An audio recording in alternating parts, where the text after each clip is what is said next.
ability to take over games, his ability to want to have that last shot. And demoralize you. Yes. And scare the living hell out of you.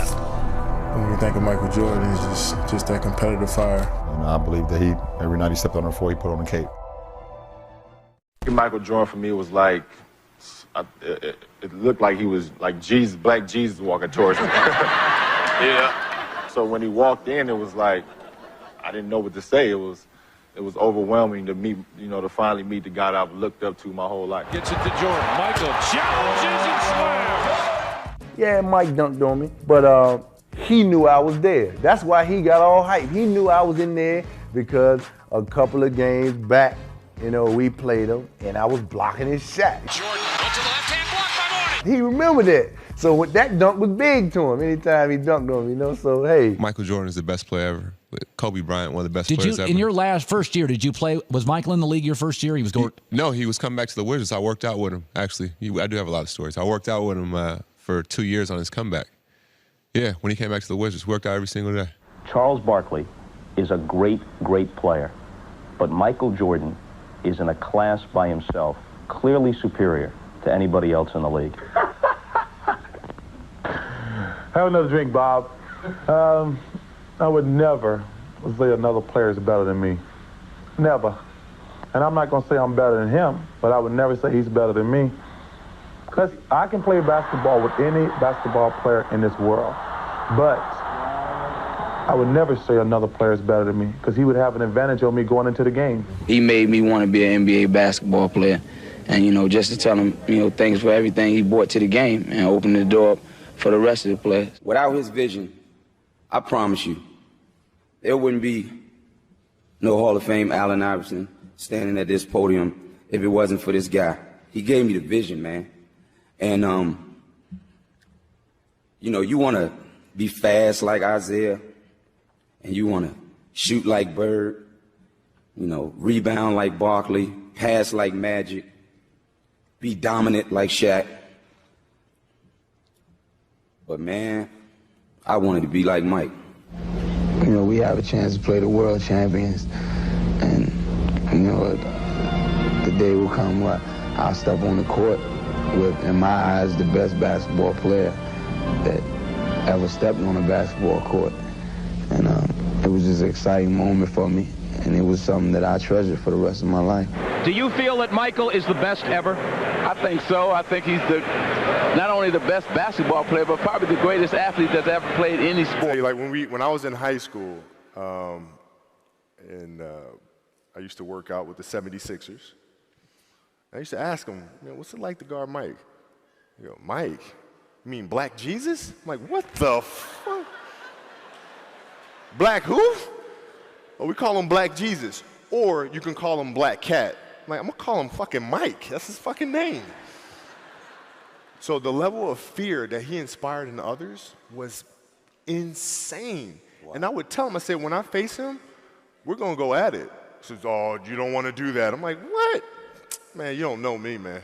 You took Jordan? I'm never going against Jordan, dog. I've never seen it. I thought Michael Jordan was Jesus Christ, like playing to be Michael Jordan. I swear to God, dog. Listen, man. The first time I played against him, and I walked out on the court, and I looked at him, and for the first time in my life, a human being didn't look real to me. And I'm sitting there, and I'm saying to myself, like, man, that's Mike. And I'm looking at him. I can't stop looking at him. Like, I'm looking at his shoes, and I'm like, man, he got on the Jordans. You know what I mean? It was Mike. It was my idol. It was my hero.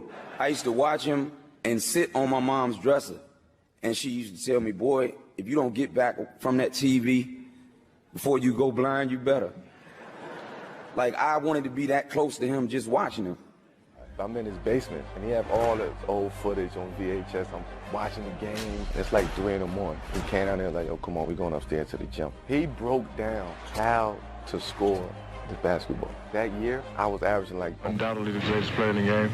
We're going to miss him. And I could tell all my 10 children from 9 different women that I played against the great Michael Jordan.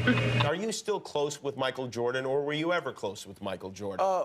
Michael Jordan and I are friends, and I call him all the time because I like his brand Jordan sneakers and his clothes. And he sends them to you? For free. Stockton inside of Carbonell, they double it. Jordan knocks it away from him. Jordan's got it. Favorite, I don't remember seeing many favorite things in person. I don't have a favorite Jordan moment, but I have a Jordan moment that I'm like very, very tired of people coming up to me and giving me a hard time about.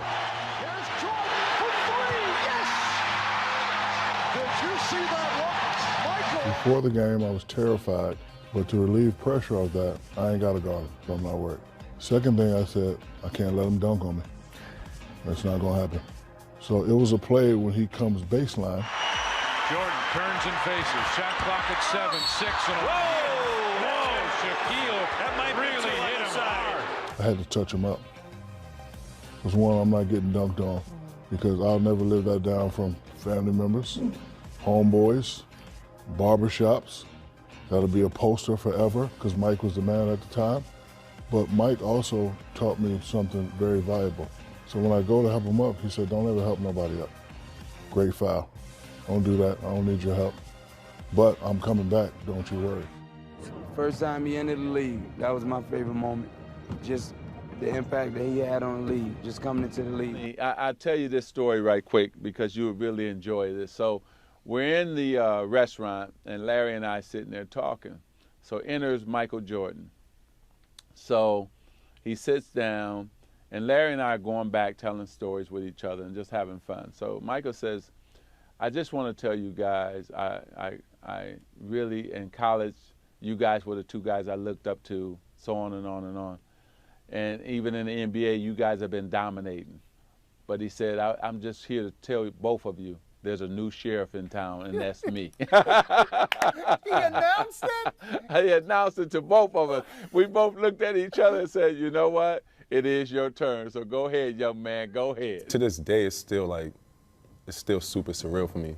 Like, every time I see him, I'm like, wow, and I've been around him for 8 years now. I've been around him for, and every time, it's just, I can't even believe it. Like, he's just there, and he's so regular. He acts just like. Talks so much trash. He talks so much trash. Oh my goodness. People Second to none. Second to none, man. But he's the best. He's the best. He loves being around us. He loves to help us, give us advice. Not just me, everyone. So. What's the best advice he's given you? It's this kind of cigar. Re-sign in Charlotte. No. Really just to be myself. Okay. Which I've needed that a few times over the course of my career.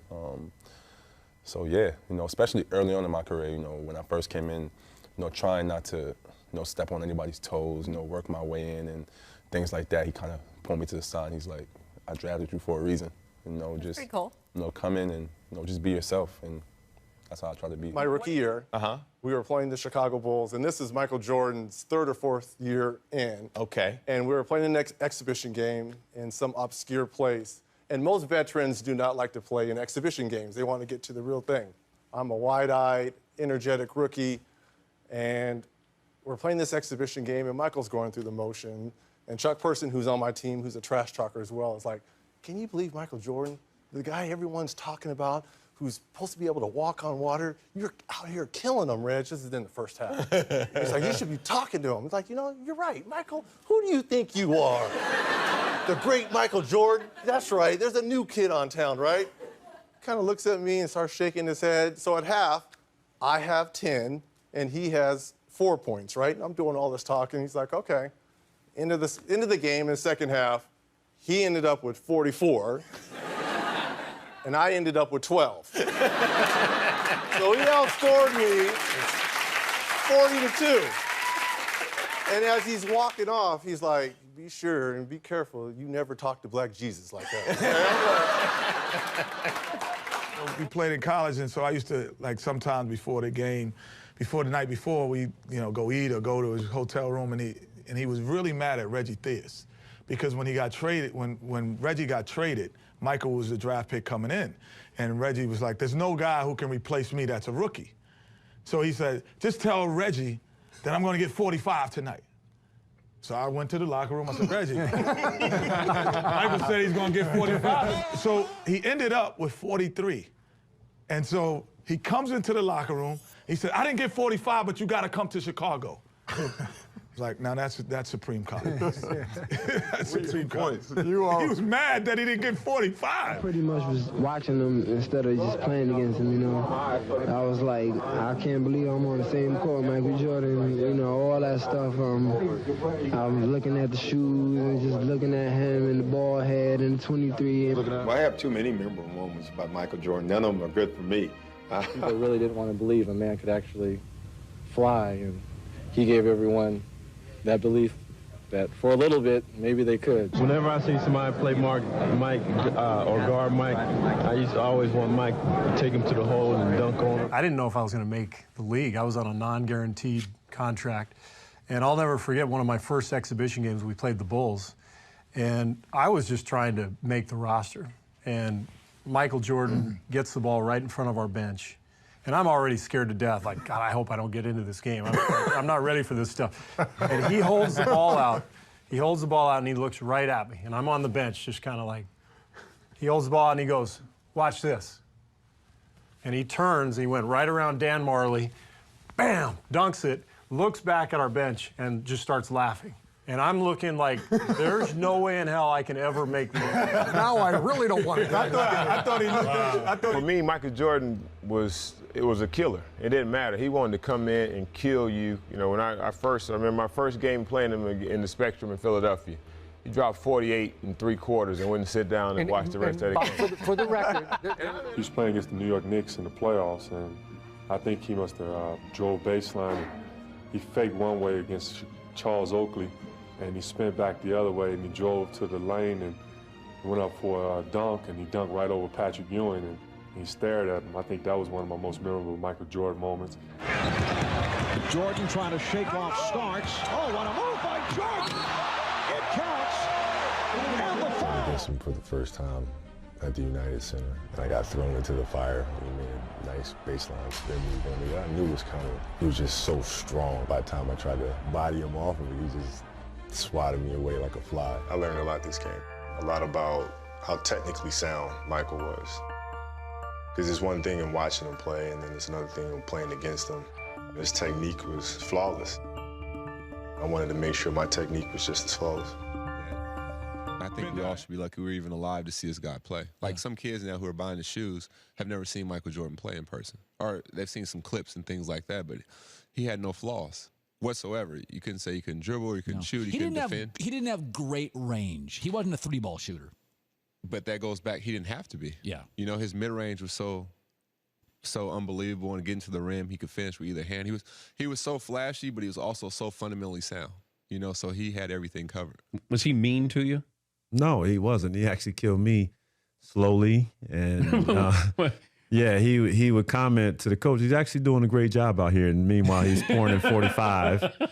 Wait, he's talking to your coaches? Yeah, I remember Chris Ford, he's yelling at me. Chris Ford's yelling the whole time, like, rookie, get in front of him. And I'm fronting him on the post, and MJ just kind of slowly glides across the floor, and he gets the ball and shakes and scores. And I did everything the game plan said, and then there's a breaking action. We're sitting there, and, you know, Chris Ford is just down there just hammering me, and MJ was like, he's doing a great job, coach. He's actually doing a great job. Meanwhile, he's got 45 on the books. So I was like, yeah. Yeah, I mean, listen, I know that basketball is a team game. Right. And you've already made Michael number one. Mm-hmm. But if you had to have Wilt against Michael, my prime and his prime, how much money would you be willing to bet? Wow. You think you could have beaten Michael in your prime? He would take you outside. He shoots from the three-point arc.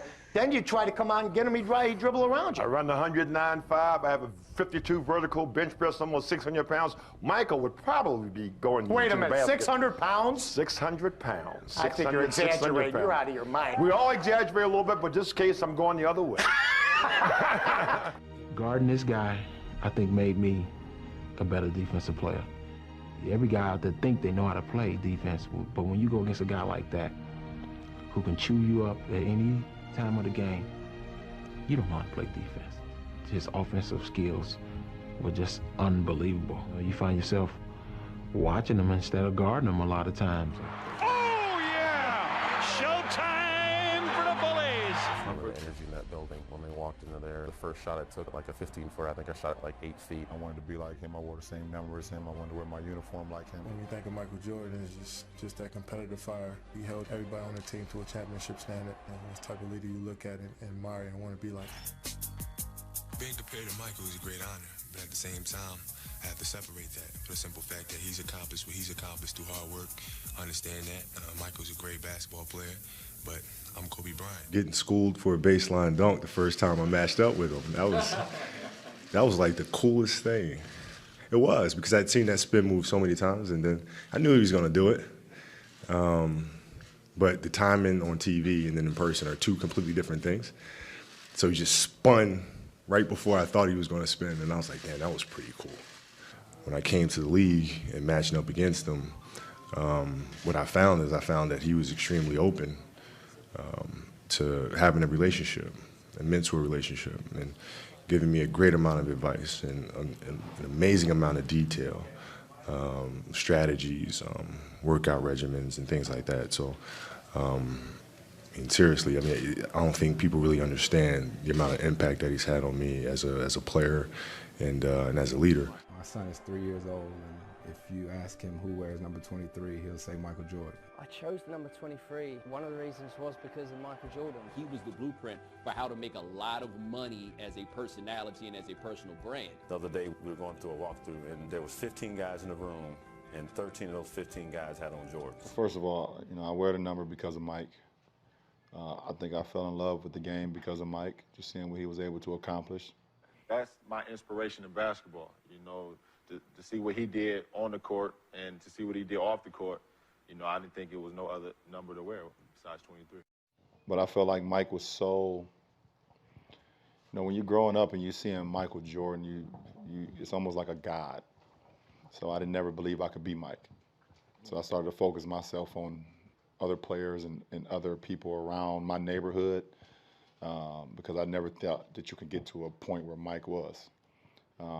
So I think that helped shape my game. So for me, like growing up in Chicago, I was a big Michael Jordan fan. So like and Q Rich know this, but some of like the craziest things is like you grow up and you have this idea of like, yeah, one day who you want to become and this dream of who you want to become, but you really don't know if you can reach it, you know, until you reach it. But like growing up in Chicago and watching Michael Jordan and, you know, trying to emulate everything he did and then have a point where you have a relationship with him where y'all texting, you know, talking and like, you know what I'm saying? Like y'all seeing each other. It's like, this is out of body experience. This is weird. This is crazy. So like, you know what I mean? Like we've had, obviously, me and you, we both had some of those experiences. So, you know, we're real people. You know what I mean? Like, you know what? Michael wasn't saying much. He just had this look like he was living in his own world. And then, you know, he wasn't even being aggressive offensively as the Michael that I have known or come to know. But throughout that game, you could just see he started to feel it a little bit. And as always, once he started to feel it, we just flooded with the basketball. But, you know, he was very quiet, didn't say much when he went to the bench. He was just kind of in his own world. And for guys who never played with Michael, I've played with him, so I've seen these moments where he kind of shunned everybody out. Right. And that was one of those moments where he was just trying to gather himself and just, you know, stay in the game. We thought at any moment he may go to the locker room or puke up on the floor. But, right. If you're picking and you're the coach or you're playing and you need the running mate and you could have LeBron or Michael, who you picking? Well, that's a dumb question. I'm going to take LeBron or Michael. I've never done anything with LeBron, so I wouldn't take LeBron to the movies with me. Good, okay. I thought Jesus never will retire, you know. I know Jesus worked 7 days a week, or 6 days. He rested on Sunday, didn't he? Well, Michael Jordan played on Sunday. You know, one time, and it's not even talking, one time we played the Bulls, and we get off, and we're in the playoffs, and we're in Washington. We get off the bus before the game. And Juwan and Jordan are cool. Jordan parks inside his Ferrari. We're getting off the bus, and he's smoking a cigar. Before the game? Before the game. And he's like, who's going to check me? Everybody, and we let him down, but we all pointed at Calvin. Calvin Chaney. Now I think about it, he didn't say nothing. He was just, he planned it, but. Sometimes he'd walk by the bench and go like, to all the guys, you want to win? You want to win this game? And he would say to me, get so-and-so out. He don't want to play tonight. He was hard on all of us, and he rode us and lifted the level of intensity and competitiveness of practice every day. He was such a fierce competitor to where he would get into it with his teammates in practice. One time, he actually punched Steve Kerr. And Kerr laughs about it now, but you got to figure that in the moment, that's not something that you take lightly. That particular day, it got a little ugly. There's a lot of trash talking, and I remember just feeling disrespected, and so I sort of went back at him. The whole thing ended pretty quickly, but it was an important moment because his theory was if you couldn't handle the pressure that he could put on you in practice, there's no way you'd handle the stress of the finals. Big shot, the guy falling down, not being able to get to him. 17 seconds from Game 7 or from championship number 6. Jordan, open, Chicago with the lead. You don't seem like a trash-talking kind of guy I'm to not. me. And I never talk trash but one time in my entire life. With Jordan? With Jordan. Oh, all right. First ever time ever talking trash. So we're with the Dream Team. Okay. And for 3 days in a row, we had came into a tie because what Coach Daly did, he split the team up East versus West. So Barkley, Jordan, Larry Bird, Pippen, and Patrick Ewing all played in the East. Wow. And then we had the West guys, myself, David Robinson, Malone, Mullen, Drexler, and John Stockton. So we would play every day, tie. So this is the 4th day. And we got out on them about 12-2. And I said, I'm gonna really rattle his chain. So I went over there, tapped him on the shoulder, and said, hey, man, if you don't turn into Air Jordan, we're gonna blow you out today. Jimmy, his eyes got big. Usually that tongue come about right here, now it's way out. He broke the huddle, he hit a 3, and he's looking at me. So he came down again, hit another 3. So the greatest shot, now I've been involved in all 3 of them. First, Dr. J walked out in air, out of bounds. Oh, yeah, Reverse layup, under. Right. Michael Jordan in 1991 came down on us with the right hand, tongue out. He switched in midair to the left, spun it against the glass. Now, this is the greatest shot I've seen. He came down the right side, took off. David Robinson took off. And he said, okay, I'm gonna just sit here in the air. Because I know David Robinson is gonna go down. So David Robinson went to the ground. He 360, tongue moving, and dunked it. In a practice game. In a practice game. And I was like, oh my goodness. And I was just stunned, and all of us were stunned to see him hang in the air that long and 360. Michael Jordan is so incredible. Well, There'll never be the moral is you should not talk trash to Michael Jordan. Yeah. Thank you. Say 360, you mean like it was like full, like this, all the way? I think Jordan is the greatest of all time in my book. What makes him better as a basketball player? Not the rings argument. What makes him better as a basketball player, like Scotty just described? What makes him better to you? For me, I think just completely just taking over games, when it really counts. Not deferring to anybody at any given time. Yeah, there's times where he passed off to a John Paxson or, a Steve Kerr. Yeah, but when it's time to get a bucket, I mean, MJ was that dude to take over a game. Averaging 40 in the finals one year, winning that championship. I mean, defending the best players. Exactly. I can't. He's just the greatest to me, man. What are your recollections of that day? What is it like playing in a Game 7? It's awesome. That's the ultimate stage, literally, especially when you're going against Michael Jordan, Scottie Pippen, Dennis Rodman, Tony Kukoc. The Bulls won 6 championships. They never went to Game 7 except against us.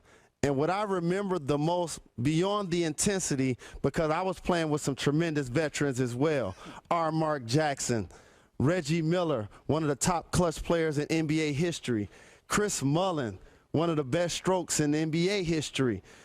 Going against that team, I just remember us being up 18 points in the first half, feeling like we might actually beat the Bulls. Then all of a sudden, it was like a video game. We couldn't get the ball past half court. I'm dead serious. It was like a college team playing against a freshman team.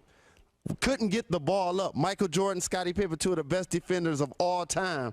It seemed like they stole the ball and Ron Harper from us literally every time down, got the lead back. Rodman had 20-plus rebounds. Kukoc was hitting threes off the bench. They were the Chicago Bulls. They went on to win the championship. He was 40 years old. He was coming back with the Wizards. It was early in the morning, and I get a call from Tim Grover saying, MJ said you can meet him. So I go down there. I get there at about 7 in the morning. He's been there already for an hour. He was 40 years old. Like, he's been working out for an hour. So he's working out at 6 in the morning at 40 years old to come back. So I think just his work ethic, it's no secret or surprise of how great he was, obviously, but his talent level, he was so driven, he was so competitive. To see him lose a game in the summer session, he would go sit in the corner by himself. Like, he was just unbelievably competitive. Chris Mullin tells a great story about the Dream Team. Everybody getting out of the way. You and Michael going at it in a practice, very loud through curses. Put us there, Magic. Put us there. I always challenge Michael every day, and sometimes I would win, and most time he would win. You know, we would play a lot of shooting games, a lot of free throw games, a lot of three-point shooting contests. I mean, we're two competitive people, and so I wanted to push him, and he wanted to push me. Mike, come on, man. Be for real, you haven't got me yet. Huh? Mike, Don't even try it. You want me to go call Scotty? You have to call Scotty. Boy. What you gonna call Scotty for? I haven't got you recently. Yeah, I agree with No, that. you haven't got me in the 6 years. 1, 2, just go and say it. He ain't never dunked on you? No. Never? He said, I'll get you one day. No. He never dunked on you. He never put you on the highlight. No. No? He said, I would love to have you on my poster, but it's not happening. It's not gonna happen. You know he's lying. It's never gonna happen. Come on, man. All right, we're gonna cancel your green. Boy, go get Scotty. Puts it off the glass. Nope, Luke tipped it out. Michael get it forward to the fresh shot clock. MJ. Oh, he did it! Michael shakes the finger, but he finally got his dunk on Mount Matumbo. I knew, the announcers knew, everyone in the building knew, the team the Bulls were playing knew that at that moment, Michael was going to get the ball. And guess what? Michael got the ball. Could set the bar at 7.5 feet and tell him nobody's ever jumped that before, and they say, I can do it. Every night he stepped on the floor, he put on a cape. And he can save anyone from anything. You know, Michael is competitive in all things that don't make sense, right? Ping pong. Yeah, it's just, you know what I'm saying? So, like, he would try to get me to play golf all the time. Mike, I know about you. I've written books report about you in, like, elementary school. Like, I know you started playing golf when you were in Carolina. So that means if I'm doing the math, you've been playing golf for, like, 100 fucking years. I have not picked up a golf club. Ever. The last thing you're going to do is get me on a golf course and annihilate me. Not going to do it. You know, I love Michael Jordan. The way that he approached the game, the way that he led his troops when he went out on the court, and his never say die attitude, man, was something I always looked up to. Best 3 players of all time. Yeah. Michael Jordan. Wow. Michael Jordan.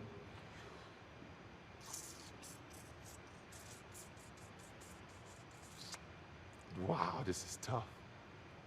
Michael Jordan. I came to Cameron Indoor Stadium to play against Duke. During the game, Michael hit his head on the backboard. He had to stop the game. And when we broke the huddle, we kind of looked at each other going, do we have to go back out there? That guy just hit his head on the backboard. He took it easy on me. He did. He only had 36 points, and they won by 6 in overtime, but you didn't take it easy on him. Do you remember what you did? I fouled out. 25, 15, 11, and 6 steals. None of those steals were against when I was guarding him.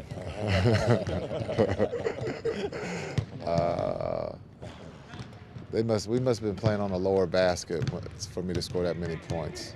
I remember because I had went to dinner the night before with Michael, and I was just hoping when I left dinner that I didn't upset him. I think he picked up the check, which might have upset him since I was a rookie. But it was just playing against the best, and I got lucky if those were my stats. But we lost, so it's about winning, and that's what he does best. Michael Jordan for me was always, the person that inspired me the most, and how he carried himself, how he handled things, and how he carried the athlete, the black athlete, not just in the United States of America, but became a global phenomenon, and saying, okay, a black athlete can reach the masses and inspire the masses on a global scale. My favorite basketball clip in the world, Finals, Game 6. 5 seconds in regulation. Michael Jordan sitting on the bench, tired as hell. Game tied at 86. And he looks at Steve Kerr and says, they double me all the time, I'm gonna kick it to you. He comes up, I'll be ready. And guess what? It is Michael Jordan time. Scottie Pippen looking for Michael Jordan. Checks the clock. 5 on the 23rd. Here's Jordan. Did not have the shot.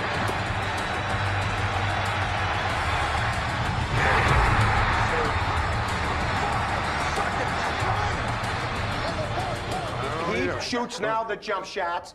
He's going to win 5 world championships, and you had players on your team that you could have won more. I have a friend of mine. I have a friend of mine who I talk to about once a week. You know what he says about Michael's 4 championships? He doesn't say anything about it. Because he has 11. Bill Russell. Bill Russell. But this is amazing. And you don't, wait a minute, and you don't say he's the greatest because he has 11 championships. Casey Jones has 10. I don't think, you can predicate how great a guy really is or because he has championships. There's a lot of guys on those championship teams who've done nothing. Michael happens to be, if you want to say Michael's the greatest, I think he deserves all the accolades that you really want. I think the man has done more for basketball than any one individual. Even you?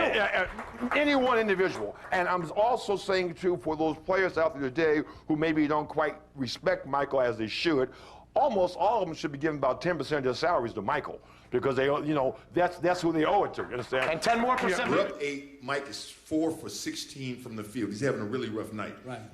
So Derek decides, because there's about 10 minutes to go in the game and we're winning, he decides to say to Michael Jordan, who's having an off night, "Hey, Mike, shit's not falling tonight, Mike.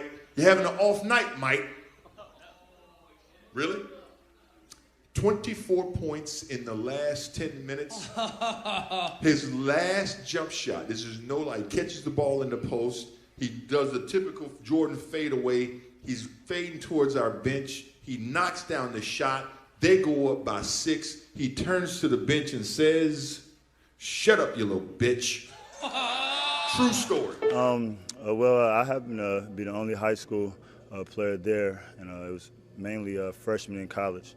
And so, he came on the court and he guarded me. So instantly I was like, man, he must think I'm the, not the strong link over here. And so I got it going a little bit. And obviously, it's any ball player's dream to play against Mike. And I couldn't tell you how many times I did his move after the finals the next day in the rec center and stuff. So I got a few buckets, and I think the campers knew I was the only high school kid, and so they got rowdy a little bit, and we got a little bit of John. And so, we played 2 games. I think we split 1-1. It was a team game. And then he said, "Okay, now let me handle my business." And he looked me in my face and said that. I'm like, "What you mean?" So he said, "I need all the campers, everybody to leave. Let's clear the gym." I said, "Oh, man," so we continued playing pickup, and, Mike was Mike. He was jawing a little bit and really getting into me defensively, and, he's backing me down, said, "You better scream for mama," his mama, hit the famous fadeaway on me, and then, I said, okay, you got it going. And then he said, "Hey, young fella, let me tell you something." He said, you may be the best high school player in the world, but I'm the greatest ever. And don't you ever disrespect, the great like that. I think, Jason, at the end of the day, for for my name to come up in a discussion with the greatest basketball player of all time, it was like wow. Like I said, I did pretty much everything that MJ did when I was a kid. I shot fadeaways before I should have. I wore a leg sleeve on my leg and folded it down so you saw the red part. For no reason. I wore black and red shoes with white socks. I wore short shorts so you could see my undershorts underneath. I didn't go bald like Mike, but I'm getting there. But I'm getting there.